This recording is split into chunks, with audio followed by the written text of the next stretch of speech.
ছোটোবেলার কিছু পছন্দের খাবারের তালিকার মধ্যে একটি হচ্ছে লাড্ডু, আর সেই লাড্ডুর রেসিপি কিন্তু এখন শেয়ার করছি। ফার্স্টে আমি 1.5 কাপ পরিমাণ সুজি নিয়ে নিয়েছিলাম, সামান্য পরিমাণ লবণ আর হচ্ছে সামান্য পরিমাণ চিনি দিয়ে একটু শুকনো উপকরণগুলো মিশিয়ে নিয়েছিলাম।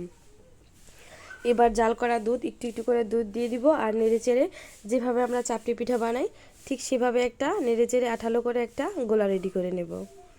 গোলাটা রেডি হয়ে যাওয়ার পর ফ্রাই প্যানের মধ্যে একটু তেল দিয়ে ভালো মতো যেভাবে চাপড়ি বানাই ঠিক সেভাবে উল্টে পাল্টে চাপড়ির মতো করে ভেজে নামিয়ে নিব।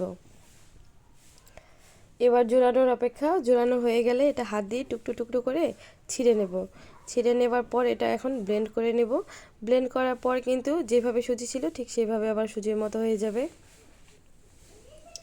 এই তো ঢেলে নিয়েছি। এবার কিছু বাদাম ভিজিয়ে রেখেছিলাম, সেই বাদামগুলো এখন একটু ঘিয়ের মধ্যে ভালো মতো ভেজে নেব। নেড়েচেড়ে ভেজে নেওয়ার পর ব্লেন্ড করা সুজিগুলো দিয়ে দিব। সুজিগুলো দিয়ে একটু ঘিয়ের উপরে ভালো মতো নেড়েচেড়ে মিশিয়ে নিয়েছি। এবার দিয়ে দিব সামান্য চিনি আর একটু ফুড কালার, সাথে দিয়ে দিব একটু পানি। খুব ভালো মতো নেড়েচেড়ে মিশিয়ে যখন আঠা আঠা হয়ে আসবে তখন নামিয়ে নিব। আর এটা গরম গরম থাকা অবস্থায় হাতে একটু ঘি নিয়ে ভালো মতো গোল গোল করে শেপ দিয়ে লাড্ডুগুলা বানিয়ে নিব। এই তো হয়ে গেল ছোটোবেলার সেই পছন্দের লাড্ডু।